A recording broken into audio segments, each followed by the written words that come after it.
E Deus ele tem gerado muito sonho no meu coração na questão de reino. Só que tem hora que ao gerar os sonhos, até eu fico meio assim, Senhor, já passou por isso, Lucas? Será que é para tanto? Será que é comigo?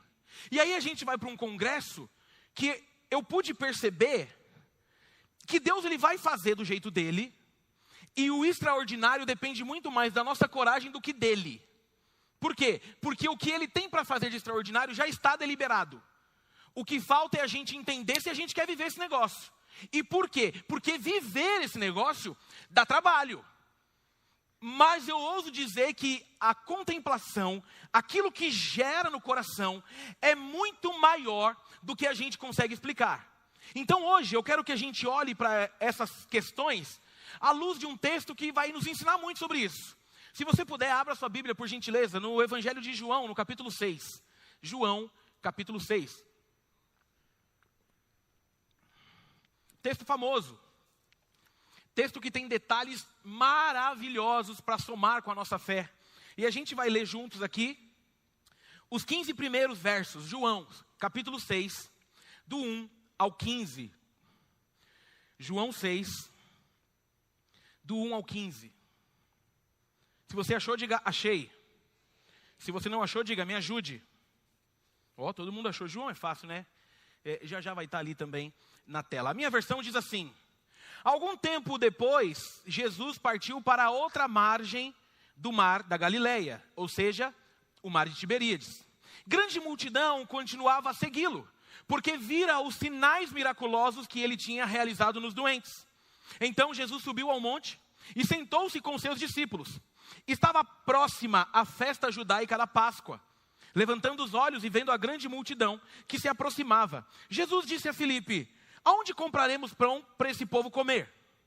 Fez essa pergunta apenas para pô-lo à prova, pois tinha em mente o que ia fazer. Filipe lhe respondeu: 200 denários não comprariam pão suficiente para que cada um recebesse um pedaço. Outro discípulo, André, irmão de Simão Pedro, tomou a palavra. Aqui está um rapaz com 5 pães de cevada e 2 peixinhos. Mas o que é isso para tanta gente? Disse Jesus: mandem o povo assentar-se. Havia muita grama naquele lugar e todos se assentaram. Eram cerca de 5.000 homens. Então, Jesus tomou os pães, deu graças e o repartiu entre os que estavam assentados, tantos quanto queriam, e fez o mesmo com os peixes. Depois que todos receberam o suficiente para comer, disse aos seus discípulos: ajuntem os pedaços que sobraram, que nada seja desperdiçado. Então eles os ajuntaram e encheram 12 cestos com os pedaços dos 5 pães de cevadas deixados por aqueles que tinham comido. Depois de ver o sinal miraculoso que Jesus tinha realizado, o povo começou a dizer: sem dúvida, este é o profeta que devia vir ao mundo. Sabendo Jesus que pretendiam proclamá-lo rei à força, retirou-se novamente sozinho para o monte. Amém, queridos? Louvado seja o nome do Senhor pela palavra dele, que tem esse poder eficaz de transformar aquilo que nós somos. Amém? Até aqui? Louvado seja o nome de Jesus. Queridos, a gente está aqui numa das histórias mais conhecidas. E para você entender um pouco do pano de fundo, para que a gente possa caminhar com aquilo que está no meu coração, nós precisamos lembrar que o ministério de Jesus, ele pode ser dividido em 3 fases. A fase do início, ele está começando a fazer. A fase da evidência, ou seja, Jesus já está sendo conhecido por aquilo que ele está gerando, pelos milagres que ele tem feito. E aí então a fase da perseguição. Esse capítulo, nós encontramos aqui que ele está na Galileia. perto ali do mar de Tiberíades. E aí, por ter curado um homem no sábado, Jesus começa então a sofrer uma forte oposição dos judeus. E já não podia estar seguro em Jerusalém. Esta então é a razão pela qual ele se afasta para a região da Galileia. João tem um propósito bem claro aqui nesse livro, que era levar os seus leitores a contemplarem a pessoa e a obra de Cristo, a fim de colocarem nele a sua fé. E aí é por isso que ele seleciona alguns milagres para reforçar o seu argumento. Eu não sei se você sabe, mas esse milagre é o único milagre que está nos 4 evangelhos, tanto nos sinóticos como João. Lembra? O que são evangelhos sinóticos? Mateus, Marcos e Lucas. Evangelhos escritos com uma mesma ótica. João é o único que está fora. João escreve de uma outra linha. Mas esse milagre, ele está em todos eles. E aí então, os únicos milagres mencionados aqui por João, registrado também em outros evangelhos, são esses da multiplicação dos pães e Jesus andando sobre as águas. Esses 2 milagres, eles tentam perfeitamente atingir um propósito: enfatizar a divindade do Cristo, mostrar aquilo que ele era. E o milagre da multiplicação dos pães e dos peixes é o mais documentado e publicado dos milagres, ou seja, está em todos os lugares. Embora João vá omitir alguns detalhes, algumas questões dessa questão dos sinóticos, ele oferece para nós outros pormenores muito legais. E essa dinâmica dos evangelhos é que faz tudo ser muito incrível, para que a gente entenda tudo o que está acontecendo. Então, aqui, uma das coisas que mostram esse afastamento de Jesus de onde ele estava, da região da Judéia, é que Jesus já estava passando por um processo de perseguição. Nós estamos aqui vivendo um tempo muito perto da morte do rei, da morte de João Batista, a trágica morte, encomendada por Herodes. Então, antes dessa multiplicação de pães e de peixes, nós estamos aqui então com informações onde Jesus já curou enfermos, Jesus já falou sobre o reino de Deus, Jesus já estava movido de compaixão com aqueles que o cercavam. Olhando para esse pano de fundo, o que nos ajuda a entender? O que está acontecendo? Então essa era a situação. Jesus está numa evidência brutal. Veja, o texto está dizendo que tem uma multidão. Ele chega, tem uma multidão andando atrás dele. Você já foi seguido por uma multidão? Alguma vez? Imagino que não, né? Qual a possibilidade hoje de você ser seguido por uma multidão? Acho que é muito difícil. Não é muito difícil, não. Quando você, dependendo da linha que você segue teológica, tem uma multidão atrás de você, achando que de você provê milagre. Imagina que naquele tempo, Jesus fez o que fez, e aonde ele chega, tem muita gente desesperada para conhecê-lo. E aqui, entra no texto. E aí você pode entrar no texto sendo um amigo de Jesus ou multidão. Ele chega num ambiente, e de repente o texto está dizendo que tem cerca de 5.000 homens. Mais para frente eu vou comentar sobre isso, porque a Bíblia geralmente, o tempo bíblico, não se contava mulheres e crianças. Ou seja, tem mais de 5.000 pessoas. E aí o texto vai dizer que ele está se retirando com os discípulos para dar uma descansada, para trocar uma ideia.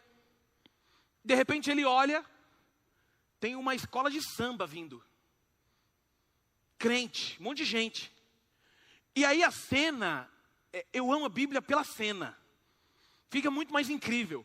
Quando o povo vê aquilo tudo, e eles estão numa região desértica, região que não tem um mercadinho, não tem a Oxxo 24 horas, não tem um mercado bom. O Jesus, ele olha a situação e está de boa. Quem que entra num conflitozinho? Os discípulos. Aí eles olham e falam, Jesus, tá vindo tá vendo, né? Jesus fala, não, tô vendo. Eles já começam, porque Jesus tem uma veia cômica, sim ou não? Esse texto é a prova. Ele vai olhar para os discípulos e vai falar assim, olha quanta gente, hein? O que a gente vai dar para eles comer? Jesus, me ajuda. A gente está no deserto, dá grama. Pasto, tem pasto. Aí a primeira resposta, Senhor, precisaria de muita grana para alimentar essa galera. E eles estão no meio do diálogo, e aqui, se você não entrar no texto, eu amo a Bíblia por isso. Veja, quando a gente lê, a gente já sabe o fim. Certo? E Jesus tal, e Jesus fez um milagre. Você já sabe que o milagre aconteceu, mas tenta chegar na cena do milagre. Os caras estão olhando, um monte de gente olhando para eles, dizendo assim, esse é o cara, esse é o cara, esse é o cara. Aí tem um Jesus e 12 amigos. E os caras assim, eu acho que a gente vai morrer hoje. Não tem comida. Só que não dá uma raiva quando você está numa situação difícil e tem alguém bem de boa, alguém está tipo assim, ó. Porque para mim Jesus estava assim, ó. Caramba, calor, hein? Vocês estão sentindo esse calor? Aí chega o André, ô Jesus, rodei aqui e tem um rapaz com 5 pães e 2 peixes.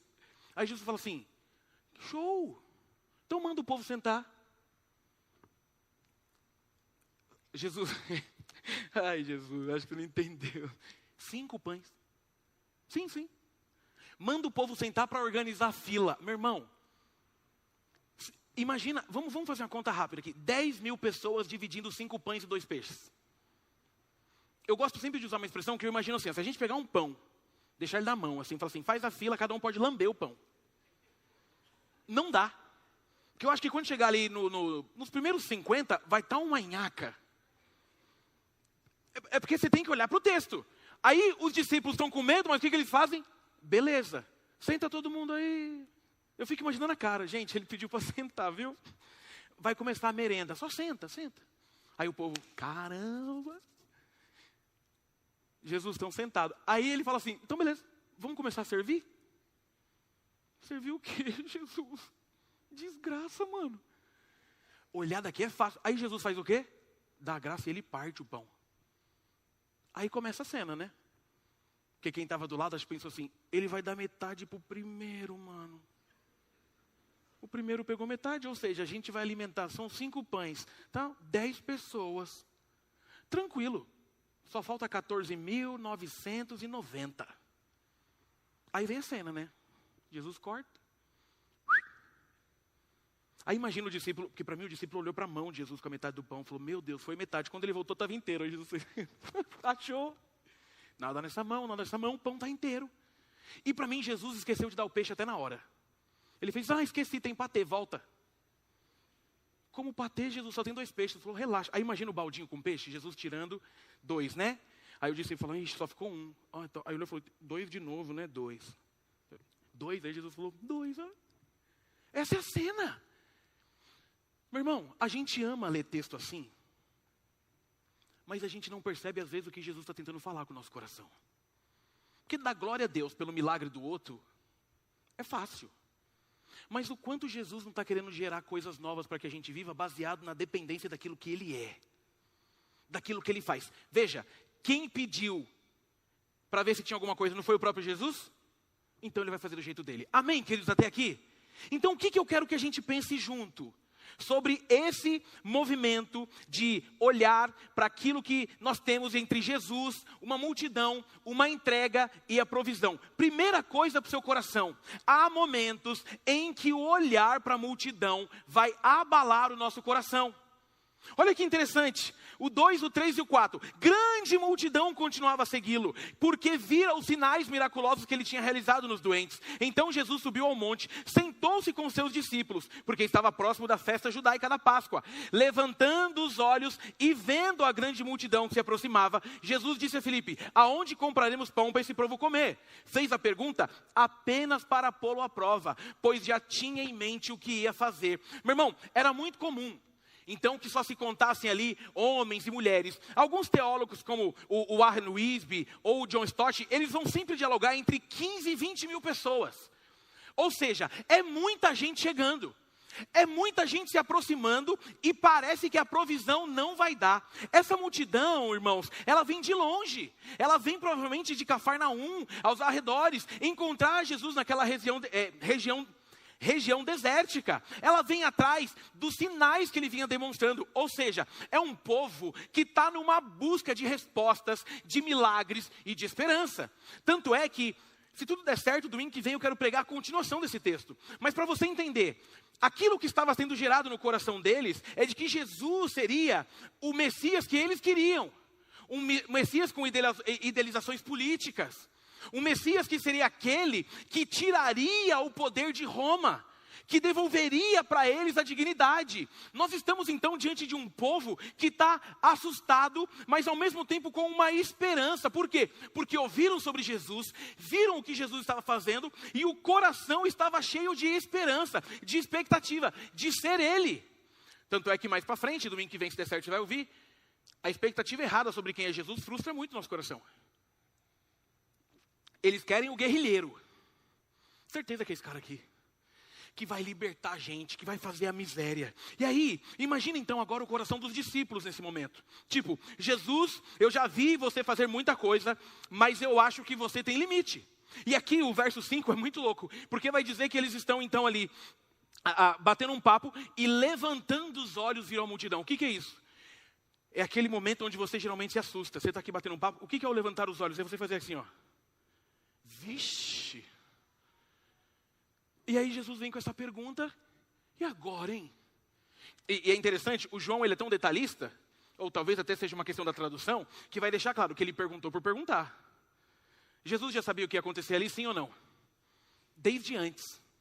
Desde muito antes. E aí aquele movimento, aquele aspecto que eles estavam, então, enche eles de medo. E aí, irmãos, é claro que essa pregação aqui, ela é um preparo para aquilo que Jesus está gerando no meu coração, daquilo que a gente vai viver. E por quê? Porque tem hora, irmãos, que nós fazemos igual os discípulos. Jesus quer nos dar uma oportunidade de viver coisas sobrenaturais, de forma especial, ser resposta e provisão sobre o outro, e o nosso olhar para a multidão gera medo. E aqui eu não estou dizendo sobrenatural de ganho, tá bom? Até para você entender a nossa linha. O sobrenatural aqui que eu estou dizendo não é assim, Jesus quer que a gente confie nele e fique rico. Sai dessa, se você gosta dessa linha, você está na igreja errada. O sobrenatural aqui é Jesus querendo que a multidão não gere medo do nosso coração, porque sobre Jesus nós viveremos a provisão. O sobrenatural, ele faz com que a gente, por vezes, deixe o nosso coração falar mais alto. Então nós precisamos entender, porque a gente gosta muito, irmãos, de dizer assim, que queremos mais de Deus, mas tem hora que nós não seguimos nem com as coisas simples que Ele nos manda. Eles tiveram a chance de viver algo sobrenatural. Agora, por que eles estão receosos com a multidão? Porque ainda não entenderam quem era Jesus. É como se eles pensassem assim, não, ele faz sinais e maravilhas, mas tudo tem limite nessa vida.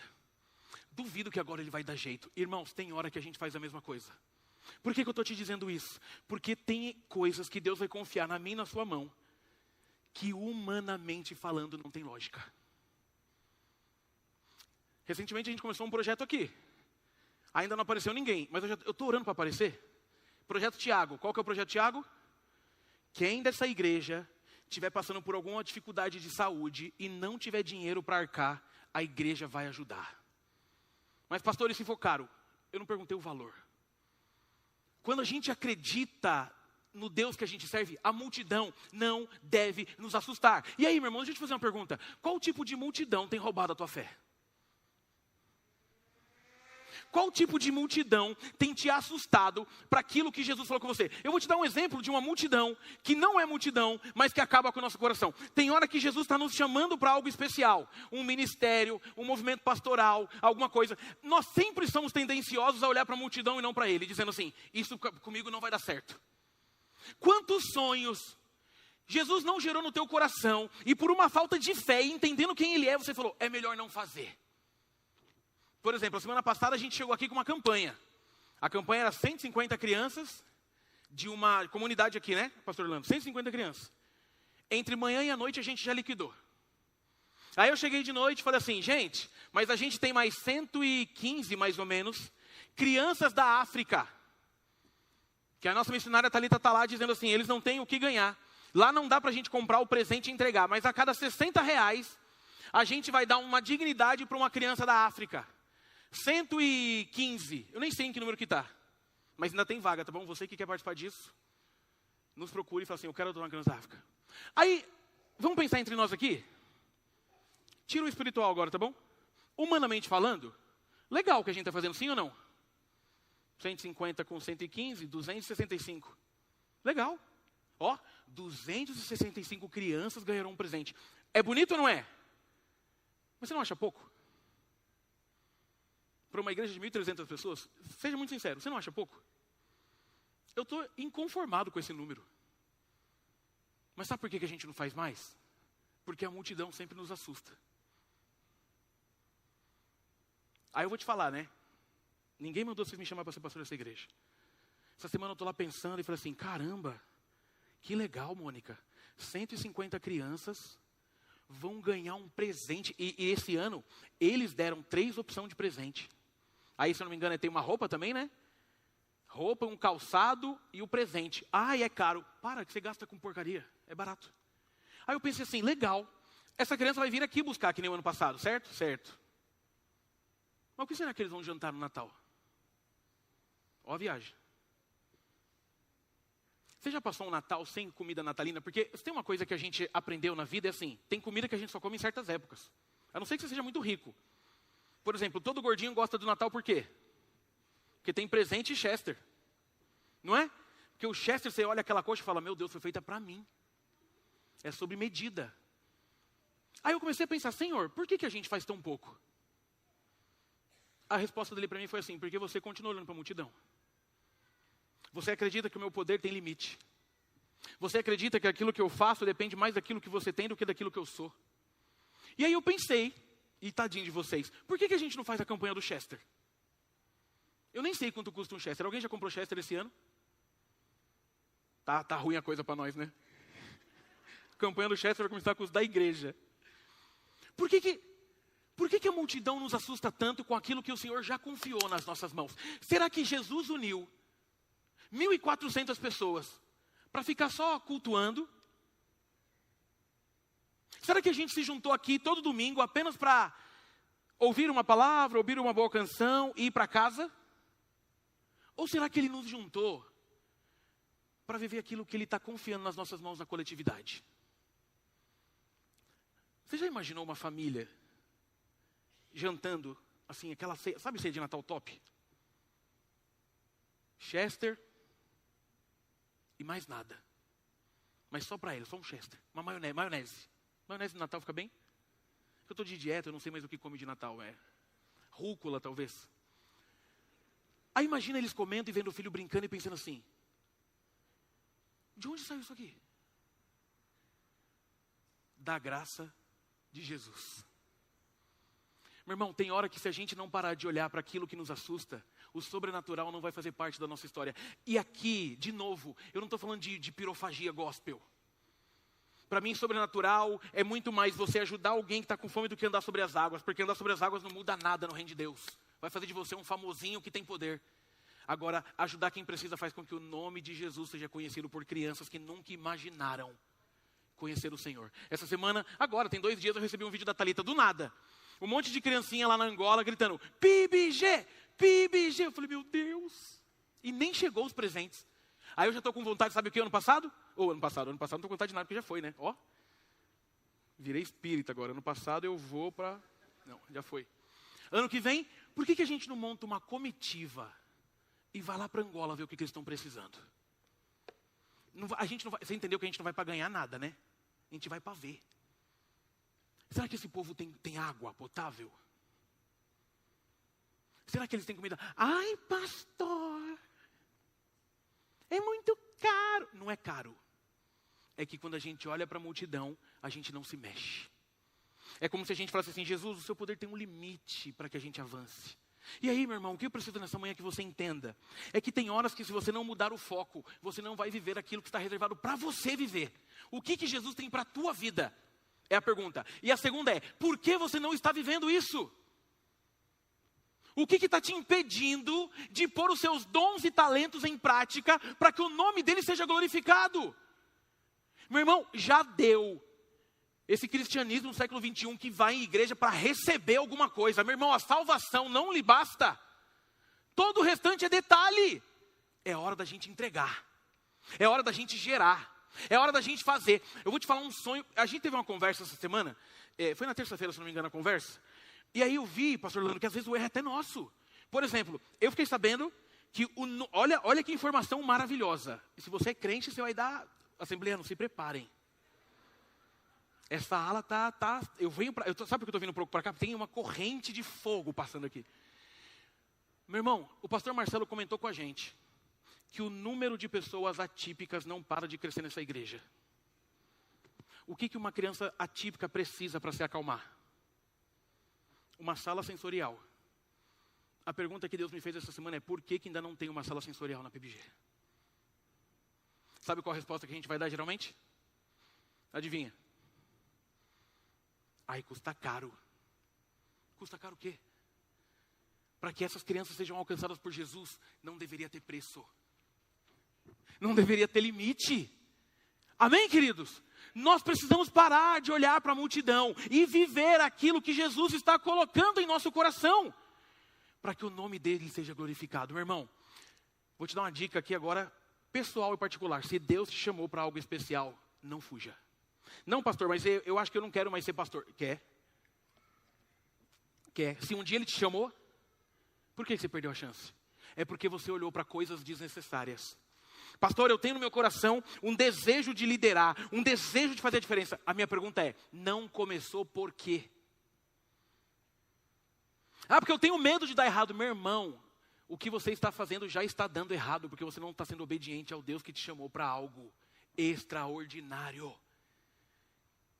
E só vai entender quem obedece. Então, pare de olhar para a multidão. Amém, queridos? Segunda coisa que eu quero deixar para o seu coração é que quando nós entregamos, Ele transforma o pouco que temos em muito. E aqui é onde o bicho pega. Olha o que o texto vai dizer do 7 em diante. Filipe lhe respondeu, 200 denários não compraria pão suficiente para que cada um recebesse um pedaço. Outro discípulo, André, irmão de Simão Pedro, tomou a palavra. Aqui está um rapaz, 5 pães de cevada e 2 peixinhos. Mas o que é isso para tanta gente? Ou seja, Jesus agora aproveita a ocasião para colocar a fé de Filipe em prova. E por que Filipe? Porque Filipe era daquela região. Tipo, Filipe, aonde que a gente vai conseguir alguma coisa? Filipe está dizendo, Senhor, o problema não é aonde. O problema é como. Não tem jeito. Então, ele pergunta, aonde a gente vai comprar pão? Ele vai deixar o Filipe preocupado. E para atender aquela grande multidão, eles precisariam pelo menos de 200 denários. Esse dinheiro nós não temos. Ou seja, Filipe era até bom de uma economia, ele sabia muito bem calcular valores, ele sabia constatar que havia um gigante abismo entre a despesa e a receita, mas aqui o D.A. Carson ele vai fazer um comentário que é maravilhoso. Ele diz que a resposta do Filipe revela o fato de que ele pode pensar somente na esfera do mercado, o mundo natural. 1 denário era o pagamento de um dia de um trabalhador comum. Ou seja, 200 denários, 200 dias. Portanto, representavam 8 meses de salário. Na mente pragmática aqui do Filipe, eles estavam lidando com um problema sem solução. Mas havia naquele lugar uma multidão faminta, num lugar deserto, numa hora avançada, sem comida, sem dinheiro, sem lugar para comprar alimento. E aí, irmãos, aqui você deve lembrar uma coisa que eu amo dizer. Você já viu crente com fome? Você já imaginou 15 mil crentes com fome, o poder da morte que eles têm? Não tem para onde ir, não tem para onde correr, não tem o que fazer, não tem mercado aberto, não tem dinheiro. E eles estão atrás do milagre, mas eles estão com fome. Ou seja, o risco ali é brutal. E então chega o André. O André é irmão do Pedro. E ele entra na cena para trazer uma informação que no coração dele era simplesmente relevante. E aí ele chega e fala assim, então, Senhor, o máximo que eu achei, 5 pães e 2 peixes. Mas até ele, tomado pela lógica, veja, ele encontra, mas qual que é a fala dele? Mas do que adianta isso aqui para tanta gente? O que vai mudar? Irmãos, pouco sabemos agora sobre esse rapaz. Olha a cena. Senhor, tem um menino, eu tenho esse aqui, ó, 5 pães e 2 peixes. Agora vamos entrar na cena do menino. Você está numa multidão. Não tem o que comer. Está tarde. Você está com fome. Mas você tem comida. Certo? Ou seja, vou ficar na minha. Porque quem aqui já comeu lanche escondido no colégio sabe o que esse menino podia fazer. Quem em escola sempre foi assim, não foi? Se você fizesse um barulho de plástico, a sala inteira fazia assim, ó. Bolacha, né? Aí você falava... Bolacha. O menininho podia ficar com a bolsa dele ali na moral, né? Ó. Isso aqui só gordinho manja. E aí não mastiga para ninguém ver. Você vai deixando o pão derretendo na saliva aqui, ó. Você vai provando o sabor aos poucos. Porque, por exemplo, a Bíblia fala o nome do menino. Qual era o nome do menino? Alguém sabe? Qual a única característica que a gente tem nesse menino? Ele era gordinho. Nenhum gordinho sai para caminhar sem levar lanche, querido. Nenhum. Então nós sabemos que era um menino gordinho. Silvinho, estou errado. Silvinho e Fábio, vamos conversar nós três aqui agora que a gente entende. Por exemplo, tem um movimento aí que eu não tenho nada contra porque eu não conheço. Mas, por exemplo, você vai no Legendários. Já me falaram que você tem que andar muito. Se eu for, não reviste meus bolsos. Eu vou levar um monte de coisa. Se duvidar, eu levo uma lata de leite moça no bolso. Que a hora que eu quiser matar alguém, eu tomo leite moça. Então a gente tem ali um gordinho. E imagina a cara do gordinho falando assim, ixi, mano, estão perguntando o que eu tenho, né? Porque para mim, eu gosto de olhar para a cena no todo. Eu acho que ele pensou assim, se eu negar, Jesus vai saber. Concorda? Porque ele podia falar assim, não, alguém tem alguma coisa? Falando, não tenho nada, cara. O cara passa e fala, vixe, estourei. Vou ali no banheiro, faz um patezão, põe o pão para dentro e vaza. Mas o que ele faz? Ele fala, eu tenho. Você já dividiu o Yakult? É a mesma sensação que esse menino está sentindo. Você não acha um absurdo como...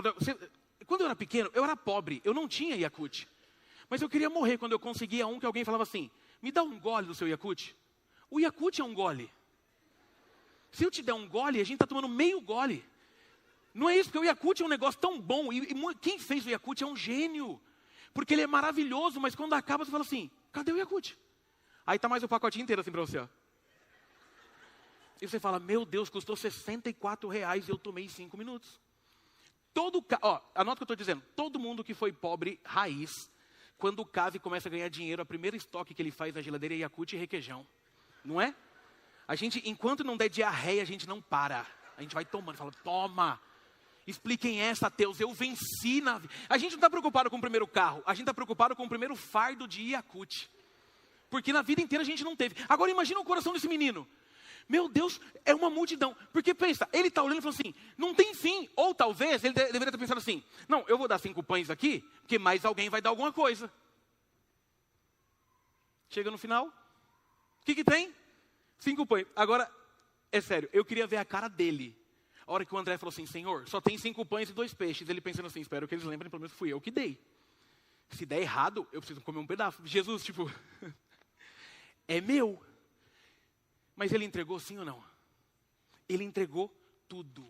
O que ele entrega é bizarro diante da necessidade. Mas ele estava entregando para um Senhor que tem especialista em gerar milagre. Então, meu irmão, entenda de uma vez por todas. Deus poderia transformar a areia em pão, sim ou não?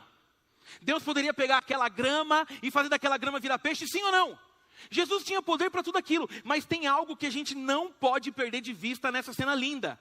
E aqui, o Charles Swindoll vai dizer que Deus não nos chama para prover a sua obra. Essa responsabilidade é dele. Deus nos chama para colocar em suas mãos o que nós temos, ainda que sejam apenas alguns pães e peixes, e ele é quem vai gerar a multiplicação.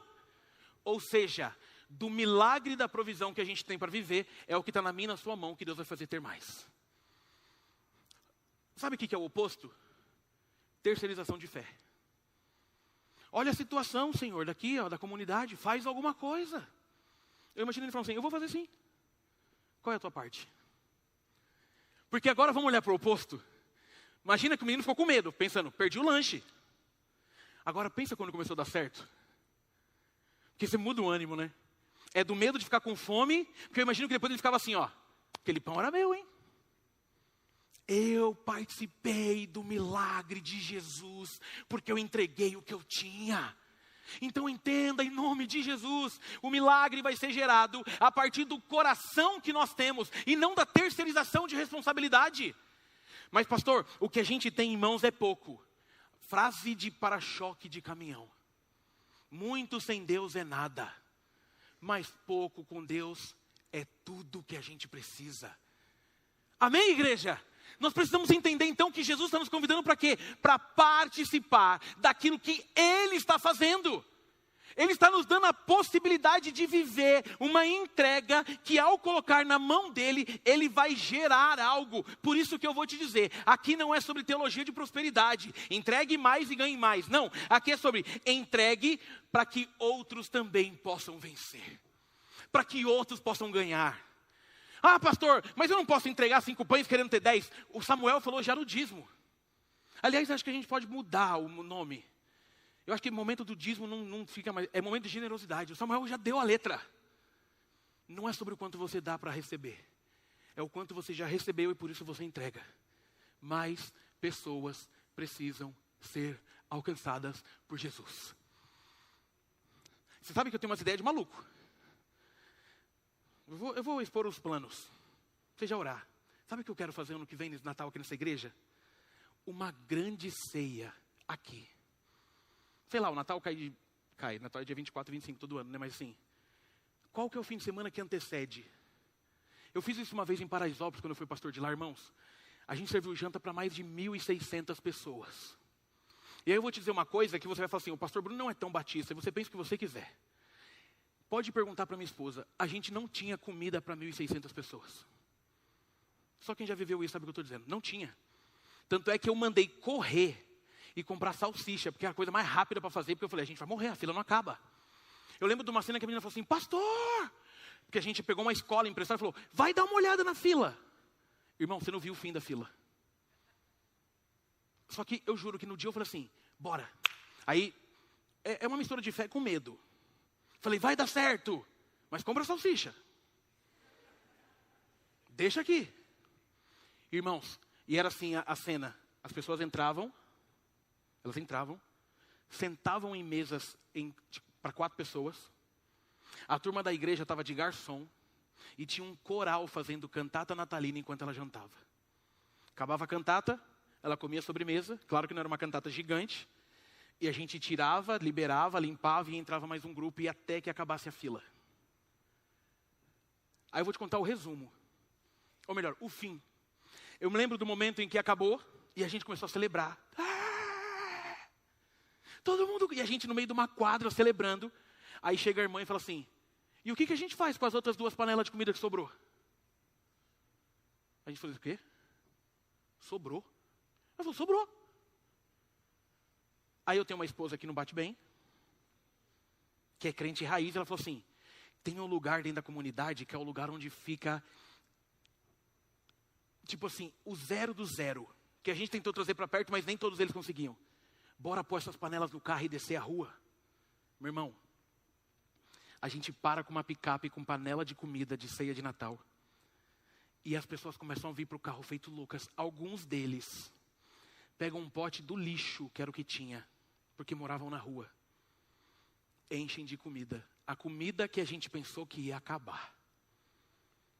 É porque quando parece pouco, se a gente entregar para aquele que tem poder, vai ter tanto, que a gente vai ter até problema para falar. E o que a gente faz com tanta comida que sobrou? A gente viveu isso aqui recentemente, no Natal do ano passado, não sei quem estava aqui. A gente fez também a campanha do presente, e no dia de entregar o presente, qual foi o nosso combinado? Vamos fazer uma mesa de lanche e tudo para eles aqui, foi uma tarde linda. E eu lembro que quando a gente viu a mesinha que tinha montado, começou a chegar criança e mãe, e tio e tal, eu olhei para aquela mesinha e falei assim, eita, acho que alguém não se preparou, mas, crente, qual foi a cena final do nosso dia, quem estava aqui vai lembrar. Comece a dar sacola de plástico para as mães, para elas levarem um tanto de comida que está sobrando aqui, porque senão a gente vai ter que jogar fora. Deixa eu te contar uma coisa. Ele vai fazer. Mas ele está dando a chance da gente participar. Ah, pastor, eu não confio em igreja. Eu não gosto de igreja. Então, meu irmão, encontre uma família. Compre uma ceia de Natal. Leva para eles. Não precisa ser com a gente, não. Faz alguma coisa. O que nós precisamos perceber, então, é que tem horas que a gente vai olhar e falar assim, nossa, é muita coisa para eu conseguir. Passo de fé não é quando está tudo seguro. Passo de fé é quando a gente acha que não vai dar certo, mas confia mesmo assim. Quem faz é o Senhor. Jesus não está nos juntando, então entenda isso, para que a gente fique mais rico. Jesus não está nos juntando para que 2 anos a gente dispute quem tem um carro mais legal. E não estou dizendo nada contra carro, você pode ter o carro que você quiser, tá bom? Eu não sou nem mercenário, mas também não sou franciscano. Você sabe do seu coração, você sabe o que rege do seu coração. Mas uma coisa eu tenho certeza, Jesus nos chama para adorá-lo e para gerar o nome dele por onde a gente passa. Mas pastor, é pouco. Uma das mulheres que entrou para a história bíblica era uma viúva, que tinha 2 moedas, mas entregou de todo o coração, enquanto quem muito tinha foi citado como pessoas que gostavam de se exibir. É tempo de entregar o que nós temos nas mãos para que Jesus faça do jeito dele. Amém, queridos? E aí eu vou para o terceiro ponto. É que se a missão é de Jesus, independente da multidão, sempre haverá provisão. E aí o texto vai dizer, disse Jesus, mandem o povo assentar-se. Havia muita grama naquele lugar. Todos se assentaram, cerca de 5.000. Então Jesus toma os pães, dá graças ao Senhor, reparte, e aí os que estavam sentados, tantos quanto queriam, os fez o mesmo com os peixes, e todos ali puderam comer. Todos foram atingidos. Ou seja, Jesus opera um milagre, valendo-se de pouco, daquilo que ele tinha nas mãos, e os pouco que ele tinha na mão é a provisão suficiente para uma enorme multidão. Tem aqui um ritual seguido por Jesus. Ele toma os pães, os peixes, ele agradece, ele entrega aos discípulos e é quem divide com a multidão, os discípulos. Acabei de fazer um milagre, agora pode servir lá o que eu tenho. Qual que é o nosso grande problema disso aqui? É que nós estamos por vezes esperando a provisão. E por que por vezes a gente está esperando? Porque a gente sempre quer mais. Meu irmão, o Deus que aponta a visão.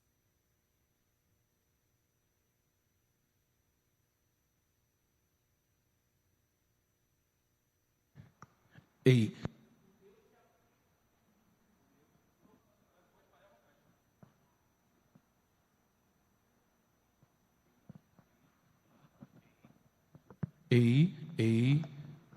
Antenas são vocês, eu acho. O mesmo Deus que aponta, que dá a visão, talvez você pense assim, ele vai dar a provisão? Sim, mas também vai gerar missão. Não adianta você ter sonhos e falar, Senhor, meu sonho é esse aqui, faça. Não, não. Senhor, esse é o sonho do Senhor. Eu quero viver essa missão para representar o Senhor. Eu quero fazer o seu nome conhecido. Ele vai fazer. Você tem certeza que é dele? Ele vai fazer. Qual é o sonho que parece que é pouco? Deixa ele fazer. Para que mais pessoas se aproximem daquele que tem poder para fazer infinitamente mais do que pedimos ou pensamos. E aí eu preciso te lembrar de uma coisa. Na ótica humana, porque talvez a gente vai olhar para esse texto somente na ótica humana, a nossa fala, o nosso conceito, esteja ligado somente ao pão. Tá, pastor, então, o que você está falando é que Jesus é esse que vai dar o pão, é o que vai alimentar? De forma simples, sim. Mas o que mais move nosso coração? É que Ele é o pão da vida. O final é esse povo dizendo assim, certamente, Ele é o Messias de Deus. Aquilo que a gente faz é para que as pessoas possam perceber, não só que a sua fome física foi saciada, mas para a gente perceber que a fome da alma foi tratada. Eu encontrei o pão e agora eu não terei mais fome. Agora eu estou transformado, ou seja, a provisão de Jesus parece que é só o físico, mas faz com que pessoas reconheçam Ele como Salvador e a sua alma nunca mais tem fome. Minha pergunta é, o que nós temos feito com as coisas que Jesus confiou nas nossas mãos? O que nós temos feito sabendo que se faz parte de Jesus o sonho, vai realizar? Sim ou não? 300 crianças ganhando presente, oh Deus. Vou compartilhar uma coisa com você de ontem. Ontem eu estava nessa coisa de São Paulo, corre para cá, vai para lá. Aí um irmão aqui da igreja me mandou um vídeo de um missionário dizendo assim, ele estava com um olhar bem entristecido, mas ele diz assim, irmãos, eu acabei de descobrir mais um tumor. E ele está com uma sequência de tumores nessa região da garganta. No vídeo ele fala que já tinha tido outros. E aí ele está dizendo, claro que eu estou triste, mas eu estou confiante em Jesus. Olha como são as coisas. Irmão, aquele vídeo pegou meu coração e me arrebentou. O cara é missionário, ele está pastoreando uma igreja pela junta de missões. E está dizendo, de novo eu estou com câncer. Claro que meu primeiro pensamento foi assim, a gente precisa orar por ele. E precisa mesmo. Missionário Souza, já fui atrás. E descobri que uma das nossas irmãs aqui da igreja é sobrinha dele. E descobri que ele foi de Guarulhos muito tempo. E descobri tanta coisa que eu falei, Senhor, parece até combinado. Já entrei em contato com o pessoal da convenção para saber quem ele é, o que ele está precisando. Porque o que Deus falou comigo foi assim, tem muita gente já orando por ele. Ora também. Mas como é que ele está vivendo essa fase? Como é que está o tratamento? O cara é missionário. É difícil achar um missionário cheio da grana. E aí eu tô atrás dele. Eu mandei, pra você ter uma ideia, eu descobri o nome dele hoje de manhã. O número dele hoje de manhã, eu já mandei um áudio. Por quê, pastor? Ah, pastor, mas será que não tem mais gente ajudando? Eu não quero saber. Se Deus colocou no meu coração, eu vou lutar para que primeiro, o fim de ano dele não seja abalado pelo câncer. Vai ser difícil. Será que ele tem filhos? Será que são crianças? Será que por causa do câncer, eles não estão tirando os sonhos, os planos? A gente vai orar.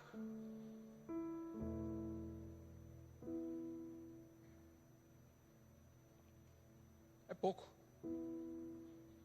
Tem um monte de gente precisando de pouco, mas que nas mãos de Jesus se torna um negócio surreal. Eu nem sei o que ele está passando, irmãos, mas eu não vou deixar esse cara caminhar só. É o Natal? É um tratamento? Ele precisa de algum documento médico? Eu acabei de olhar para uma médica aqui enquanto eu falava dele. Eu tenho até que indicar. Jesus vai dar a provisão. A gente só precisa pensar o quanto a gente está disposto de entregar o que está na nossa mão. Ele vai fazer. Quantos natais a gente vai suprir esse ano? Não sei. Mas o meu coração é, aqueles que eu puder eu vou fazer. Como igreja e como Bruno. Eu quero que as crianças que estão ao nosso redor tenham o mesmo Natal que meus filhos têm. Ganhando presente, comendo comida gostosa, fazendo aquela velha máxima que a gente fala, né? Usando roupa nova para ficar no sofá, vendo TV. Mas vai ter o direito. E aí, o final, eu quero concluir. E eu piro, né? Você sabe, quando eu estou com um texto no meu coração, que eu sei que eu vou pregar domingo, e aí eu começo a ouvir as pessoas falando sobre os textos, eu falo assim, Senhor, tem hora que o Senhor grita no meu ouvido. Aí essa semana, eu já com os 2 textos que eu ia pregar hoje, eu vou lá para o GKPN. No GKPN a gente tinha os grandes cultos, depois tinha alguns fóruns com os pastores. E teve um fórum que ficou só eu e o Evandro, o pastor Lando foi para outro, o pastor Marcelo foi para outro. E aí o pregador usou exatamente esse texto. Eu falei, que legal. E era nada mais, nada menos que o Casemiro, o Arival Casemiro, da Presbiteriana de Pinheiros. E eu amo aquele cara pregando. Ele também tem uma veia cômica e tal. Aí ele pega esse texto, prega esse texto do jeito dele, mas ele finaliza de um jeito que eu falo assim, o Arival que me perdoe. Ele vai para os 12 e para o 13 e diz assim, depois que todos receberam o suficiente para comer, ele disse aos seus discípulos, ajuntem os pedaços que sobraram, que nada seja desperdiçado. Então eles os ajuntaram, encheram os 12 cestos com os pedaços dos 5 pães de cevadas deixados por aqueles que tinham comido. E aí o Arival, ele termina a pregação dizendo, Jesus, ele está diante de um milagre com os seus 12 discípulos. Aí ele fala assim, você acha que é coincidência? Os números da Bíblia? Quantos cestos sobram de pão? 12 cestos. E ele finaliza dizendo assim, Jesus da provisão cuida inclusive daqueles que estão dispostos a participar do que ele vai fazer no mundo. Aqueles que estavam com medo, que estavam desconfiados, mas que obedeceram, no final sobrou para eles comerem também. Ou seja, Jesus não vai nos desamparar.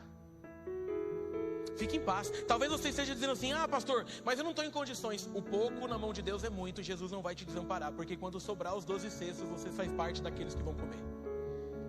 O Deus que a gente serve é o Deus que cuida dos detalhes. Irmãos, um dos testemunhos mais fortes da minha vida cristã, de recém-convertido, da fase difícil da vida, foi justamente nessa fase. Eu acho que é por isso que eu fico tão emocionado. Porque eu já tive a chance de viver um Natal onde lá em casa ninguém estava trabalhando, o desemprego pegou nossa família. Quem mudou a nossa história foi a igreja de Jesus. Eu não esqueço do dia que tocou o interfone. E eu lembro que a gente olhou e falou: meu Deus, sem dinheiro, sem nada, ainda tem visita, tem uma família da igreja no portão. O que a gente faz? Ninguém quer passar vergonha, né? Porque o crente ele tem uma vaidade horrorosa. Entra aquela família, senta na nossa mesa, começa a bater um papo sem qualquer interesse. E no final da visita eles dizem: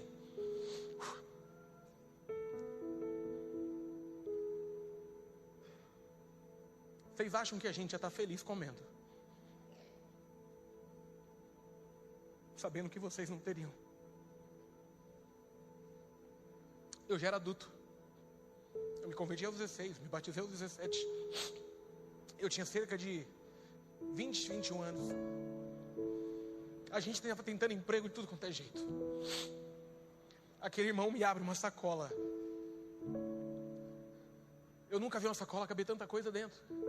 Era uma bolsa térmica. E a primeira coisa que ele puxa é uma ave gigante. Meu irmão,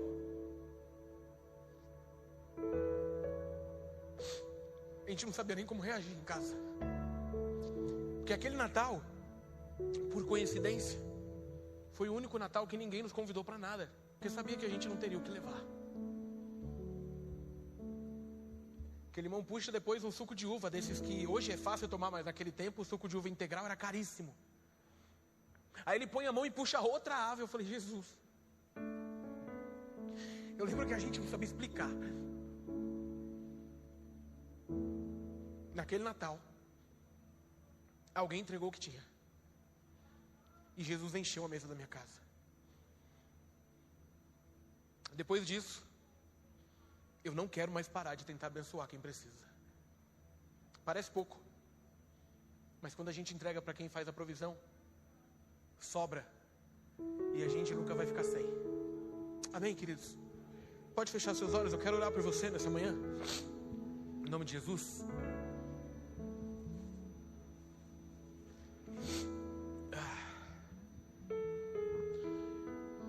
Com seu olho fechado, eu preciso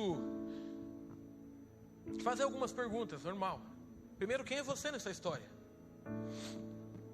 Porque talvez você ainda não esteja no ambiente da entrega. Talvez você ainda esteja com a multidão. Talvez você esteja gritando socorro. E seja um socorro espiritual, porque talvez você entende que Jesus ainda não é o seu Senhor. Talvez o que você esteja vivendo seja um socorro financeiro mesmo.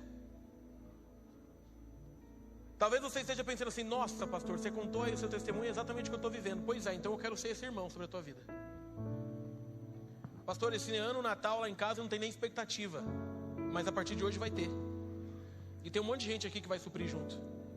Talvez você esteja na multidão tentando identificar esse Jesus que tem poder para mudar a história. E as experiências talvez jogaram contra. Talvez você pense assim: mas ninguém liga para mim. Eu vim nessa igreja por vir. E você vai se enganar. E vai perceber que tem um monte de gente interessada em mudar a tua história. Talvez você seja aqueles que já entendeu quem Ele é, mas ainda não entendeu que Ele conta com você na provisão. Talvez você está terceirizando: Senhor, faça alguma coisa. E quem sabe nessa manhã Ele não vai responder assim: sim, eu vou fazer, eu estou esperando para saber qual é a tua parte. E aqui não é só em provisão financeira, tá bom? Talvez a multidão seja o medo que você está de encarar alguma coisa que Jesus gerou no teu coração. Talvez você seja o discípulo medroso que olhou para o sonho e falou assim: Jesus, não vai dar. Não vai dar. Mas talvez você seja o menino que está dizendo: olha, eu sei que é muita gente, mas o que eu tenho é isso aqui. E vai ver o Senhor fazendo maravilhas com aquilo que você entregou. Porque eu não sei qual você é, em que fase você está, mas uma coisa eu tenho certeza: esse Jesus continua sendo o mesmo. E Ele continua fazendo milagre e gerando provisão. O quanto a gente quer participar disso é que eu não sei. Então, eu vou pedir que todo mundo feche o olho agora, e todo mundo mesmo. A câmera já está em mim, fique tranquila. Até quem está tocando, quem está aqui na frente, pior, porque não precisa ver. Na verdade, eu vou pedir para o pastor Orlando ficar de olho aberto comigo. O restante fecha o olho. Porque talvez você seja multidão. E você tem direito de ser multidão. E talvez você chegou nesse domingo. E aqui, se for entre você e o Senhor, fica tranquilo. E uma das suas preocupações era mais um fim de ano. Eu estou desempregado, eu tenho filho, eu não sei como vai ser minha vida. Porque a gente não quer suprir só quem está longe. A gente quer começar pelos de dentro. É pelos domésticos da fé. Pastor, esse ano eu não tenho R$1 para comprar um presente para meu filho. Eu não sei qual vai ser a minha ceia. Você veio aqui de manhã para Jesus dizer que você vai receber o presente e a ceia. Em nome de Jesus. Então, se for o seu caso, eu sei que não é fácil essa decisão. Por isso que eu estou pedindo para todo mundo ficar de olho fechado. Tem eu e o pastor Orlando te olhando, porque a gente precisa saber quem é você. Eu não vou começar com isso só com os de fora. Mas se você está percebendo que o Natal tinha tudo para ser o pior Natal da sua vida, nessa manhã eu vou te mostrar que tem tudo para ser o melhor, porque o Senhor da provisão chegou na tua história. Se você estiver passando por alguma dificuldade nessa linha, encorajado pelo Espírito, tá bom? Sem qualquer vergonha. Você não vai ser exposto. A gente vai pôr uma foto sua aqui no final. Mas se for o teu caso, me dá um sinalzinho rapidinho com a tua mão para que a gente possa te ajudar. Tem alguém essa noite, essa manhã, vivendo isso? Que está precisando de uma provisão? Não fica com vergonha não. Está desempregado? Está sem opção? Dá um sinalzinho rápido para a gente orar por você. Ok. Agora minha segunda pergunta. Conseguiu ver, pastor? Ok. A minha segunda pergunta é: você que está entendendo que o que Jesus te deu não é para você, é para nós. É para que o nome dele seja conhecido. E está dizendo: Senhor, eu quero viver o que o Senhor tem para a gente. E aqui, pode ser tanto ajudando nos sonhos, mas talvez seja uma chamada ministerial, talvez seja Jesus dizendo: para de olhar para a multidão e vamos. Mas Senhor, minha vida é zoada. Sim, fique em paz, quem muda a tua vida sou eu, não é você. Talvez seja viver os sonhos de Deus nessa igreja ou em algum lugar. Mas você que está orando dizendo assim: Senhor, não me deixa mais de fora do que o Senhor está fazendo, não. Eu sei que o Senhor vai prover, eu sei que vem do Senhor. O que eu tenho parece que é pouco, mas nessa manhã eu quero entregar tudo, dizendo: faça o que o Senhor quiser. Se você estiver fazendo essa oração, levante uma de suas mãos também, que eu quero orar por você. Pode abaixar, amém. Pode abaixar, pode abaixar, pode abaixar, pode abaixar, pode abaixar. Amém, acabei de ver, pode abaixar. Louvado seja o nome do Senhor. Eu não quero mais fugir dos sonhos que Deus tem para esse lugar. Amém, pode abaixar. Louvado seja o nome do Senhor. Queria que o grupo de louvor viesse aqui. Eu vou orar. Fica de pé no seu lugar aí, por favor. Fica de pé.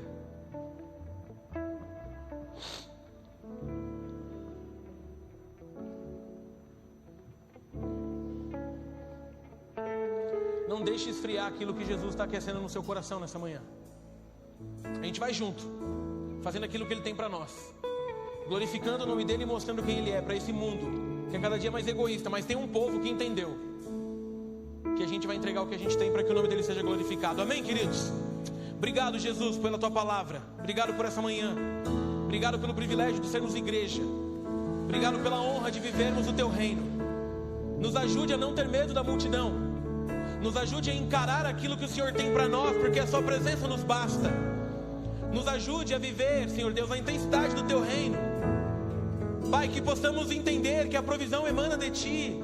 Independente do pouco que temos, quando entregamos ao Senhor, isso frutifica.